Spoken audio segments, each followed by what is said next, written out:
अस्सलाम वालेकुम students, I am Mohammad Ibrahim on the platform of dimensional physics. Students, आज हम डिस्कस करेंगे second year physics chapter number 20 atomic spectra. Topic है जी हमारे पास बोहर एटॉमिक मॉडल। स्टूडेंट्स, जैसा कि आप जानते हैं कि सबसे पहले जो टर्म है हमारे पास एटम की वो थी एटोमस, डेमोक्रेटिक्स के वक्त। और उसने ये कहा कि इसका मीनिंग है इनडिविजिबल, इनडिविजिबल पार्टिकल्स। फिर उसके बाद आप जानते हैं कि जी जॉन डाल्टन ने अपना मॉडल जो है वो पेश किया कि एटम जो है वो स्फेरिकल शेप रखता है। फिर आपने जे थॉमसन का प्लम पुडिंग मॉडल जो है जी वो आपने समझा। ठीक है जी, उसके मुताबिक जैसे कि आपके पास एप्पल में सीड्स होते हैं, इस तरह से आपके पास, या वाटरमेलन में सीड्स होते हैं, इस तरह से आपके पास किसी स्फेरिकल शेप एटम में इलेक्ट्रॉन होते हैं। उस वक्त स्टूडेंट जस्ट इलेक्ट्रॉन डिस्कवर थे, न्यूट्रॉन और प्रोटॉन की कोई डिस्कवरी नहीं थी। With the passage of time आप जानते हैं जी कि जो है रदरफोर्ड ने एक्सपेरिमेंट किया और जो है प्रोटॉन को डिस्कवर किया। ठीक है जी, अल्फ़ा गोल्ड फॉइल स्कैटरिंग का जो उसका एक्सपेरिमेंट था। और रदरफोर्ड की प्रोटॉन की डिस्कवरी के बाद जेम्स चैडविक ने न्यूट्रॉन को डिस्कवर किया। ठीक, तो उसके बाद जो एटॉमिक मॉडल था वो था जी रदरफोर्ड का। स्टूडेंट्स, रदरफोर्ड ये कहता था कि जो इलेक्ट्रॉन हैं वो जब किसी भी न्यूक्लियस के गिर्द, ठीक है जी, सर्कुलर ऑर्बिट्स में रिवॉल्व करते हैं तो वो अपनी एनर्जी कॉन्टीन्यूसली रेडिएट करते हैं।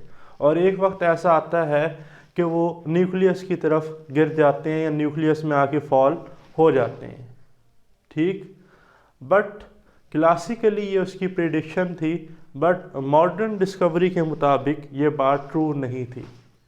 ठीक, तो स्टूडेंट 1913 में फिर नील बोहर ने अपना जो है जी एटॉमिक मॉडल जो है पेश किया। ठीक है जी, और ये हमारे पास जो है एक स्टैंडर्ड मॉडल है जिसे स्टिल अभी तक हम यूज़ करते हैं, क्योंकि ये सेमी क्लासिकल थ्योरी पर बेस करता है। मींस कि इसमें क्लासिकल थ्योरी भी इन्वॉल्व है और इसमें क्वांटम मैकेनिक्स, क्वांटम थ्योरी भी जो है जी वो इन्वॉल्व है। अब नील बोहर स्टूडेंट ये कहता था कि जो इलेक्ट्रॉन हैं वो एटम के गिर्द उसके सराउंडिंग में सर्कुलर ऑर्बिट्स में मूव करते हैं विदाउट रेडिएटिंग। मेरे वर्ड्स पे गौर करना है, विदाउट रेडिएटिंग मीन कि वो अपनी एनर्जी रेडिएट नहीं करते, वो डिस्क्रीट फिक्स्ड एनर्जी ऑर्बिट्स में मूव करते हैं। ठीक है, अब एनर्जी ऑर्बिट्स का डिफरेंस जो है वो फोटॉन के बराबर कैसे है, ठीक है जी, या एंगुलर मोमेंटम क्वांटाइज्ड कैसे है, तो वो सारा आज हमने इस वीडियो लेक्चर में डिटेल में डिस्कस करना है। बाकी जो इससे फर्दर मॉडल हैं, ठीक है जी, जैसे कि एरविन श्रोडिंगर का जो मॉडल है क्लाउड बेस्ड, वो इससे एडवांस है। तो फिलहाल जो हमारा आज का टॉपिक है वो एक semi classical theory based topic है। तो आज हम डिटेल से डिस्कस करेंगे जी Bohr model of hydrogen atom. तो स्टूडेंट, सबसे पहला जैसा कि मैंने आपको बताया, failure of Rutherford model. Rutherford model fail क्यों हुआ? अकॉर्डिंग टू रदरफोर्ड कि जब इलेक्ट्रॉन जो है जी वो सर्कुलर ऑर्बिट में रिवॉल्व करता है तो वो कॉन्टीन्यूसली अपनी जो एनर्जी है उसको रेडिएट करता है। एनर्जी जो है वो उससे क्या होने शुरू हो जाती है, इमिट। और एक वक्त आता है कि उसकी सारी एनर्जी खर्च हो जाती है और वो न्यूक्लियस में आकर फॉल कर जाता है। ठीक है, तो देखिए अंदर मैंने लिखा electron spiral into the nucleus with radiating energy. Continuously energy radiate होती रहेगी और एक वक्त आएगा कि न्यूक्लियस में स्पिरल हो जाएगा। ऐसा किसका कहना था? रदरफोर्ड का। But student, according to Niels Bohr, ठीक है जी, आप देखिए इधर लिखा है मैंने कि in 1913 Bohr give atomic model for hydrogen atom to explain Rydberg result. इससे प्रीवियस वीडियो लेक्चर में हमने रिडबर्ग के जो है जी वो रिजल्ट डिस्कस किए। बट स्टूडेंट, हमने ये नहीं पढ़ा कि वो जो इक्वेशन थी रिडबर्ग की 1/λ is equal to R H bracket में 1/p² माइनस 1/n², वो कैसे आई। ठीक है, आपके माइंड में भी क्वेश्चन आता होगा वो फार्मूला कैसे ड्राइव हुआ। तो जी जो उसके रिजल्ट्स थे वो किसने एक्सप्लेन किए? रिडबर्ग के रिजल्ट नील बोहर ने। तो according to Niels Bohr student, ये अगर न्यूक्लियस है, ये कोई एक एटम है, ये उसका न्यूक्लियस है, ठीक है जी, जिसमें आप जानते हैं न्यूक्लियॉन होते हैं, प्रोटॉन और न्यूट्रॉन।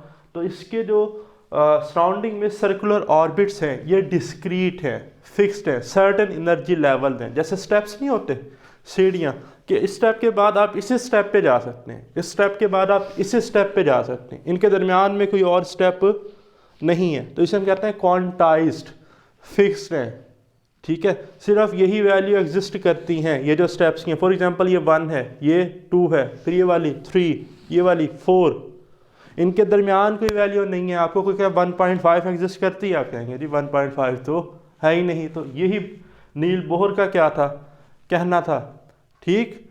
और ये कहता था कि ये जो डिस्क्रीट एनर्जी ऑर्बिट्स हैं इनकी एंगुलर मोमेंटम क्वांटाइज्ड है। इसका क्या मतलब है भाई, अकॉर्डिंग टू नील बोहर जो इसका सेकंड पास्टुलेट था वो ये था, एंगुलर मोमेंटम होती है mvr। आप पढ़कर आए circular motion first year physics में कि mvr जो है वो बराबर है nh कट के, h cut reduce Planck's constant आसान कर लें, nh/2 यानी कि एंगुलर मोमेंटम जो है वो इंटेग्रल मल्टीपल है h/2 का। या तो होगा h/2 या होगा 2h/2 या होगा 3h/2।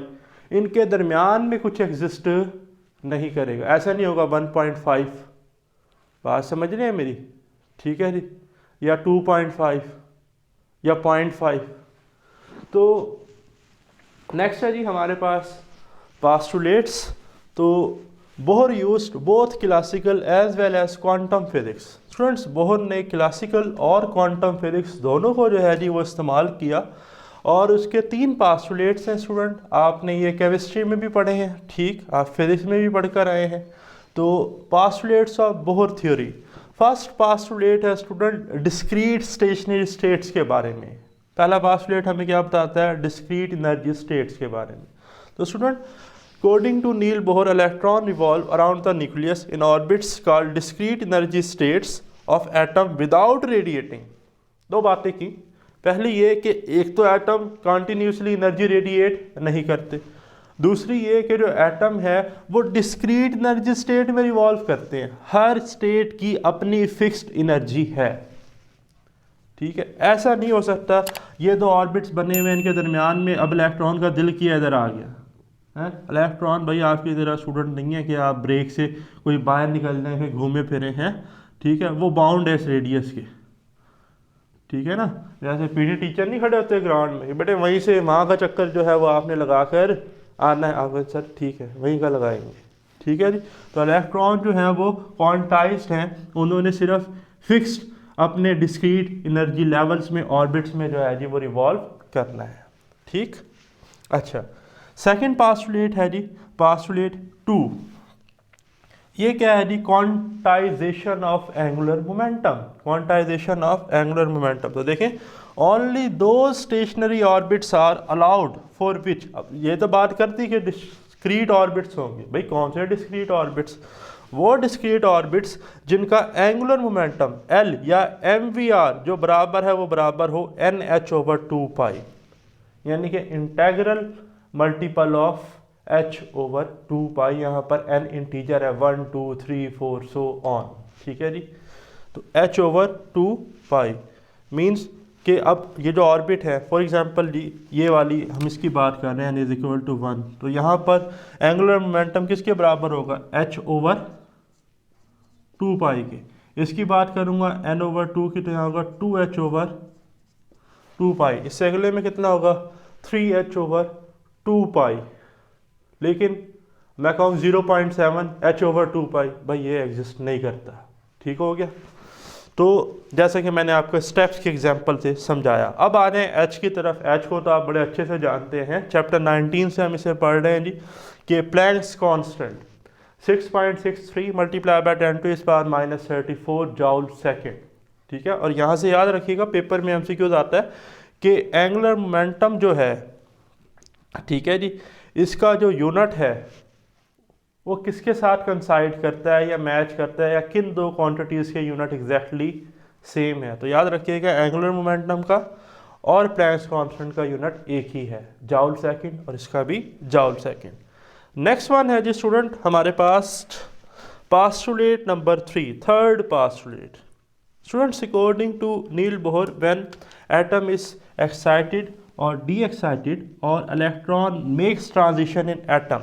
ट्रांजिशन मीन जब इलेक्ट्रॉन जंप करेगा, इलेक्ट्रॉन भाई छलांग लगाएगा, है, जब हाई एनर्जी स्टेट से लोअर एनर्जी स्टेट में आएगा, या लोअर एनर्जी स्टेट से हाई एनर्जी स्टेट में जाएगा। ठीक है, जब लोअर से हायर में जाएगा तो कौन सा फोटोन एब्जॉर्ब करेगा, कितना, किस एनर्जी का, उस एनर्जी का जितना इन दो एनर्जी स्टेट्स के दरमियान डिफरेंस होगा। ठीक है, और जाहिर सी बात है जब ये एटम क्या हो गया एक्साइट, यानी कि इलेक्ट्रॉन एक्साइटेड स्टेट में, जब इलेक्ट्रॉन डी एक्साइट होगा, ठीक है जी, जब इलेक्ट्रॉन ट्रांजिशन करेगा हाई एनर्जी स्टेट से लोअर एनर्जी स्टेट में, तो फोटोन जो है quanta of electromagnetic waves energy release होगी, और वो एनर्जी रिलीज होगी इन दो लेवल्स के दरमियान एनर्जी डिफरेंस के। ठीक है, फॉर एग्जांपल जी इनके दरमियान जो डिफरेंस है जी वो है, आप सपोज कर लें 1.36 इलेक्ट्रॉन वोल्ट का, तो 1.36 इलेक्ट्रॉन वोल्ट का ही फोटोन इससे इमिट होगा। तो इक्वेशन देखें, energy of photon by Planck's equation HF is equal to the energy difference of these two states. Higher कौन सी थी EN, लोअर कौन सी है EP, तो आ गया EN minus EP, EN minus EP। अब मज़े की बात स्टूडेंट, आपके माइंड में एक क्वेश्चन आ रहा होगा कि सर कि बोहर ने ये बात कैसे कर दी भाई सेकंड ऑर्बिट में कि जो एंगुलर मोमेंटम है वो NH कट के ही बराबर है, किसी और के बराबर ले लेता, इसी के बराबर लेने की क्या ज़रूरत थी। बट बोहर अपने सेकंड पोस्टुलेट को अच्छे से जस्टिफाई नहीं कर पाया, तो भाई मैदान में आ गया डी ब्रोगली। ठीक है, डी ब्रोगली ने कहा कहीं अगर मेरी ज़रूरत पेश आती है, कहीं आपने आपको आप परेशान है जी, आप चाहते हैं कि जी अब तो मसला जो है वो पार्टिकल को पार्टिकल ट्रीट करते हुए नहीं हो रहा, तो आप मुझे बताएं। ठीक है जी, मैं तो फाउंडर हूँ डुअल नेचर ऑफ लाइट का, मैं तो ये कह सकता हूँ कि फोटोन को क्या कर सकते हैं हम एज अ वेव यूज़, और वेव को यूज़ कर सकते हैं एज अ पार्टिकल यूज़, तो कोई मसला ही नहीं है। ठीक है जी, तो उसने कहा कि जी ये जो आप कह रहे हैं ना सेकंड पोस्टुलेट, इलेक्ट्रॉन को तो आप ट्रीट कर रहे हैं पार्टिकल, मेरी बात सुने, इलेक्ट्रॉन को आप ट्रीट करें as a wave, as a wave treat करें। उसने कहा भाई जो इलेक्ट्रॉन है ना किसी भी सर्कुलर ऑर्बिट में, वो जस्ट लाइक अ स्टेशनरी वेव्स है ना, स्ट्रेस स्ट्रिंग, आप पढ़कर आए हैं फर्स्ट ईयर फिजिक्स में, जिसमें नोड और एंटी नोड बनते थे। ठीक, अच्छा, और फर्स्ट ऑर्बिट में भी ये जो फिक्स्ड एनर्जी ऑर्बिट्स हैं इन्हें भी बड़े अच्छे से एक्सप्लेन किया डी ब्रोगली ने, D Broglie interpretation of Bohr model अभी हम डिस्कस करते हैं। बट कि जो थर्ड पोस्टुलेट है ना, ये प्लैंक्स के थीसिस में उस वक्त ऑलरेडी था। ठीक है जी, तो जस्टिफिकेशन किसकी करनी थी, सेकंड की और फर्स्ट की। तो ज़रा आए, तो according to de Broglie interpretation of Bohr orbits, students, electron treated as stationary wave in circular orbits. ठीक है जी, इलेक्ट्रॉन जो हैं ये पार्टिकल हैं, but according to de Broglie के सर्कुलर ऑर्बिट में एक्ट करते हैं जस्ट लाइक अ वेव, यानी कि इलेक्ट्रॉन को ट्रीट कर रहे हैं एज अ वेव्स। कौन सी वेव्स, स्टेशनरी वेव्स।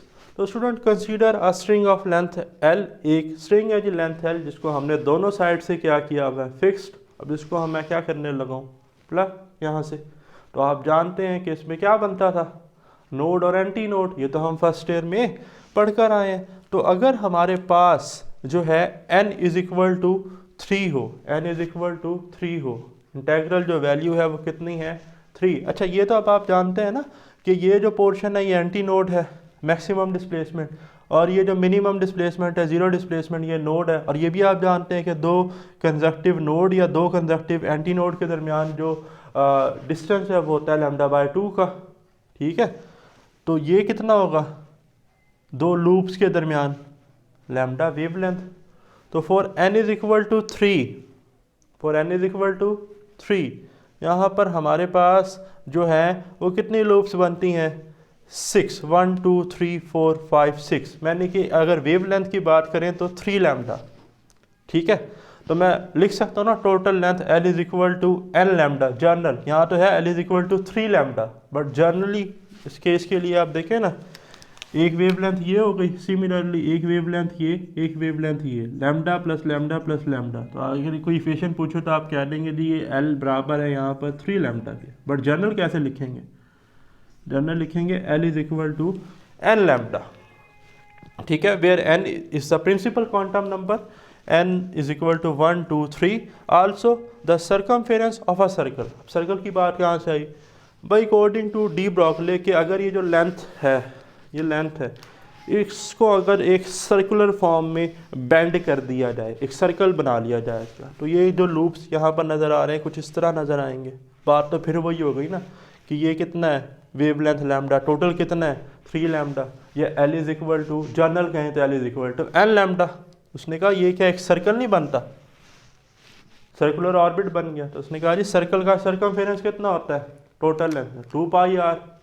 तो L आ गया जी 2 पाई r, कितना आ गया जी L हमारे पास 2 पाई r। कंपेयर कर लें इक्वेशन 1 और 2 को।